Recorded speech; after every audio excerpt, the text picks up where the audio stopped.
ketahanan pangan yang disampaikan Pak Presiden. Memang kami sebagai pengembang dari investasi untuk PLTA, selain energi listrik yang kami dapatkan, kami pasti memperhatikan untuk saluran airnya Pak, dari irigasinya untuk masyarakat. Mungkin akan lebih besar Pak, irigasi yang akan bisa kami suplai ke penduduk untuk untuk mengairi seluruh sawah dia yang berada di daerah Sukabumi khususnya. Karena Sukabumi ini memang punya kultur yang agak pegunungan ya. Jadi mungkin kami bisa lebih besar lagi akan supply untuk petani-petani di sana. Makanya kami sangat berharap pemerintah ikut serta berilah dukungan kami yang maksimal, khususnya untuk perizinan sehingga kami bisa membangun PLTA itu dan kami wujudkan lebih maksimal lagi Pak. Untuk 220 megawatt segera kami bangun di tahun ini. Itu Pak. Nah, kaitannya dengan ada PT yang Bapak jalankan sampai saat ini, program dan kinerja apa yang Pak Albert bisa sampaikan di dalam menjalankan di 4 PT ini? Oke, saya ceritakan dulu tentang apa perusahaan ini. Perusahaan kami itu memang yang pertama itu adalah PT Berkat Cawan Group. PT Berkat Cawan Group ini bekerja dan dia memiliki perizinan itu khusus untuk kawasan industri yang berada di Sukabumi. Kawasan industri ini akan didukung oleh PT Berkat Cawan Emas yang mendukung program pemerintah tentang hilirisasi mineral logam. Sehingga Berkat Cawan Emas ini akan membangun smelter di atas perizinan kawasan industri Berkat Cawan Group. Seperti itu, Pak. Jadi untuk energi yang dibutuhkan itu listrik itu disuplai oleh Berkat Cawan Energi, perusahaan yang ketiga. Jadi ada Berkat Cawan Group, dia memiliki kawasan konsesi kawasan industri, sedangkan Berkat Cawan Emas dia sebagai industri ya Pak, industri smelter, dan Berkat Cawan Energi itu mensuplai kebutuhan listrik dari energi dari kawasan industri itu. Gitu, Pak. Jadi terus yang Bapak tanyakan tadi yang 4 itu, kalau yang 4 PT itu ada Berkat Cawan Milenial Pak. Ya, kita mendukung program pemerintah, program Presiden untuk mengembangkan mobil listrik ya, sehingga merubah energi terbaru menjadi terbarukan. Kemudian terbarukan kan banyak Pak. Gitu. Ya dari air itu ya termasuk energi terbaru. Gitu. Yang tidak mengandung fosil. Terus kedua ya kita membuat juga solar panel Pak. Itu di Indramayu Pak, kawasan kita. Akan kita kembangkan. Milenial ini bekerja untuk solar panel, terus charging station yang sekarang. Makanya kami minta pemerintah mendukung investasi. Kami beri kesempatan kami untuk investasi, khususnya untuk charging. Sebab setiap hari kalau kami hanya menunggu kebutuhan sesuai dengan tender itu sulit. Jadi mulai sekarang kami merubah sistem kerja itu bekerjasama dengan PLN untuk investasi di seluruh charging station yang berada di seluruh Indonesia. Sehingga mempercepat pertumbuhan. Karena masyarakat kan melihat Pak, infrastrukturnya kita itu belum siap Pak untuk mobil listrik. Kalau kita tidak bangun di 7.200 titik yang ada di Indonesia ini, ya semua masyarakat masih melihat kapan kita harus gunakan mobil listrik. Takut listriknya, mobilnya habis listrik di tengah jalan Pak. Jadi ya kasih kesempatan kami untuk berinvestasi. Satu, investasi kita itu PLTA, pembangkit listrik tenaga air yang berada di Sukabumi. Saya minta benar-benar kalau memang pemerintah punya program untuk memangkas semua birokrasi, apa yang saya alami sekarang itu belum semuanya. Ada pemangkasan birokrasi. Saya minta lebih didukung itu ya, perizinan aja untuk memangkas semua birokrasi perizinan. Satu. Terus kedua, untuk pembangkit tenaga surya kita juga dibantu, dan yang ketiga terutama charging station. Oke, terus menindaklanjuti lagi seperti permasalahan sekarang pemerintah tentang energi apa namanya fosil, termasuk minyak. Sekarang kita mungkin lagi ribut, sekarang kita mungkin masalah harga minyak meroket. Gitu. Permasalahan itu permasalahan sepele buat saya.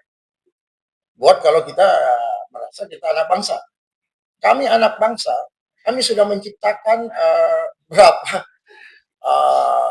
alat untuk produksi, baik itu di posisi pantai, lepas pantai, ataupun yang seperti ini. Mungkin akan kita tayangkan masalah gambar alat yang sudah kami ciptakan. Kami mampu. Jadi dengan PT Pilar Angkaraksa, saya katakan bahwa kami mampu untuk memproduksi minyak. Tapi perizinannya kita yang harus dirubah, direformasi. Kalau perizinan masih tetap dikuasai negara, tapi tidak oleh perusahaan-perusahaan, itu kita tidak bisa jalan secara maksimal. Beri kesempatan kami untuk investasi. Gitu. Jadi di negeri ini saya minta kebebasan investasi itu benar-benar didukung dengan pemangkasan birokrasi. Bukan asal saja, oke silakan berinvestasi, tapi pemangkasan birokrasinya nggak ada. Gitu. Saya rasa belum ada. Nah, seperti kami itu masih kesulitan. Memang dalam undang-undang diatur dikuasai negara, mineral dan lain-lain.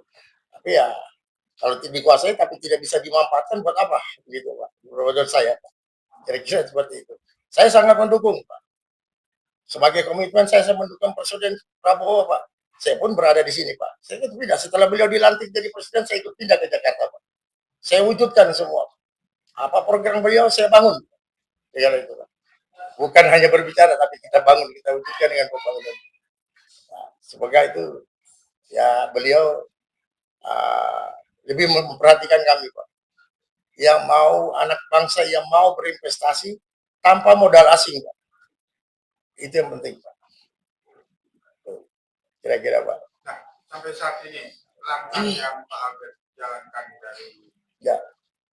memberdayakan dan bekerja sama dengan pemerintah, langkah apa yang Pak Albert ke depan untuk lebih mematangkan untuk membantu energi air di pemerintah?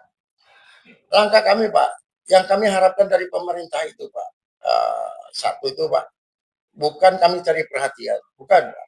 Cuma kami tolong diperhatikan Pak. Ya, benar-benar kami itu dapatkan kemudahan perizinan Pak. Jangan kami teka-teki dengan perizinan, dengan sistem yang dibuat seperti online sekarang, seperti OSS itu. Kami tidak mendapatkan kejelasan seperti apa sih sebenarnya, gitu Pak. Tidak pernah dijawab masalah OSS. Gitu. Jadi kami mengambang gitu Pak. Jadi investasi kami ya kami tetap berjalan saja sesuai prosedur itu. Entah besok-besok kami tersandung ya, saya minta ya kami juga ya harap walum karena kami sendiri untuk menjadi ahli dalam sistem OSN yang diterapkan oleh kementerian sekarang pun kami bisa mengikuti Pak. Kadang tapi errornya agak banyak juga Pak. Gak bisa masuk kita semua, gak bisa maksimal kita masuk. Ya kita berbicara padanya. Itulah saya bilang. Bukannya kami pengusaha ini minta cari perhatian, tapi kami diperhatikan gitu. Karena kami anak bangsa yang berinvestasi tanpa bantuan luar negeri. Itu aja.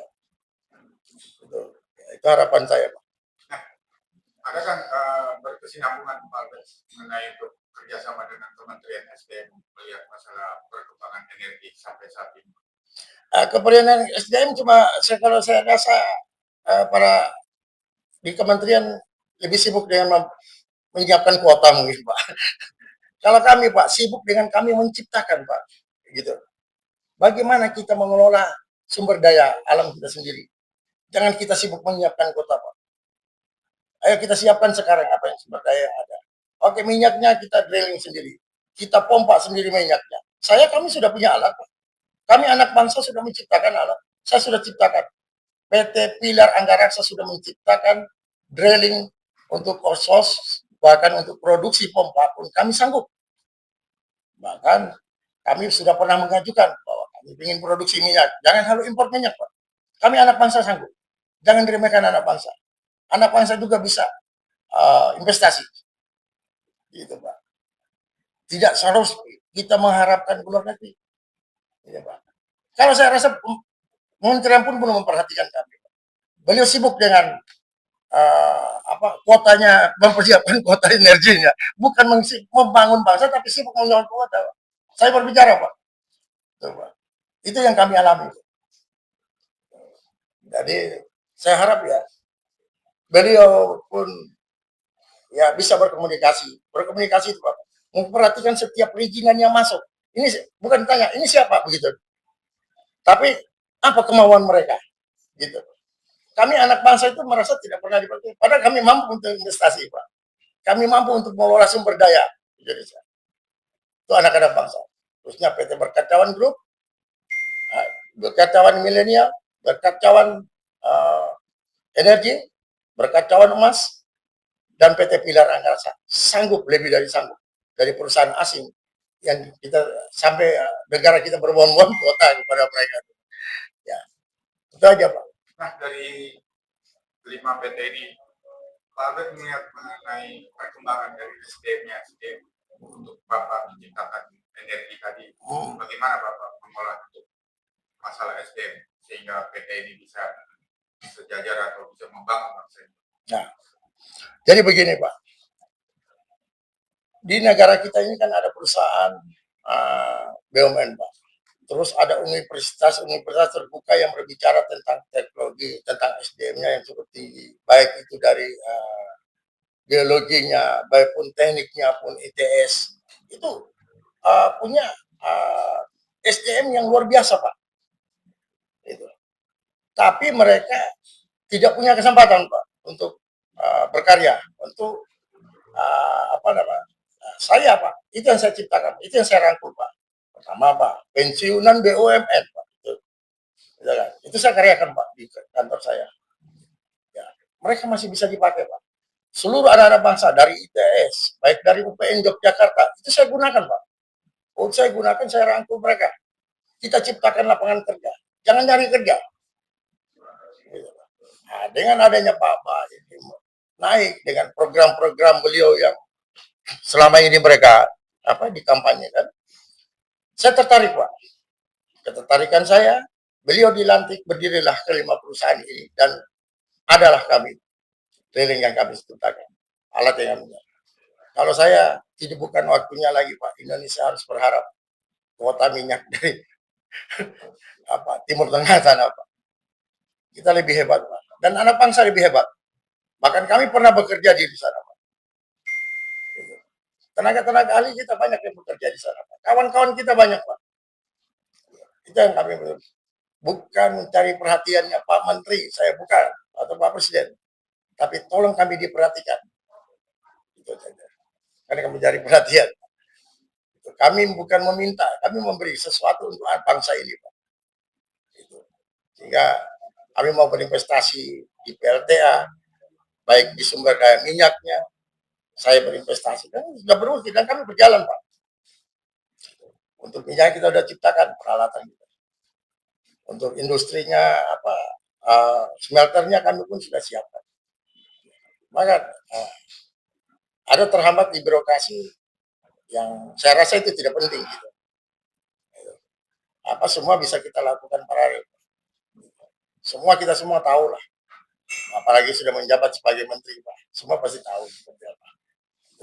Oke, selanjutnya Pak Albert. Ya. Apa harapan dan keinginan Pak Albert di dalam pembangunan pemerintahan Prabowo, khususnya di dalam nawacitanya untuk membangun bangsa ini dan negeri ini lebih makmur terbanyak dengan hasil dan budaya yang ada di Indonesia? Ya. Harapan saya untuk Pak Menteri, baik untuk Pak Presiden, buka kembali Pak dialog yang dulu Pak, yang seperti dahulu Pak. Dulu itu suka ada Pak dialog antara menteri Pak dan para investor Pak. Ada dialog Pak. Buka kembali seperti dulu. Jangan membatasi diri Pak. Kalau kita membangun bangsa ini Pak, hanya dengan pemimpinan saja, dengan power seorang diri tidak akan bisa Pak. Ayo buka dialog kembali bersama kami. Anak bangsa yang ingin membangun bangsa yang berdiri sendiri, ya, dengan kaki sendiri, dengan dana sendiri, dengan kemampuan sendiri, dengan disiplin ilmu sendiri Pak. Ayo buka kembali dialog antara presiden dan kementeriannya. Kita harapan saya cuma begitu. Kembali kita berdialog Pak, seperti dahulu Pak. Sehingga tahu apa yang kami inginkan Pak. Gitu. Sehingga tahu apa yang kami butuhkan. Kami rindu akan dialog itu dan kemudahan untuk berinvestasi. Ingat, kami anak bangsa sama hebatnya dengan para tenaga ahli yang datangkan dari luar, maka kami bisa dipertaruhkan. Satu, Pak. Kedua, kami punya kemampuan finansial yang sama, Pak, seperti investor-investor yang lain. Kami tidak mengemis, Pak. Dan kami tidak berhutang di perbankan, Pak. Kami menciptakan alat, kami pun tidak berhutang, Pak. Kami mengurus rumah Pak, kami tidak berhutang, Pak. Membuka kami dialog. Nah, kalau tidak buka dialog, ya kapan kami mendapatkan kesempatannya? Itu aja. Oke, makasih Pak Albert. Ya.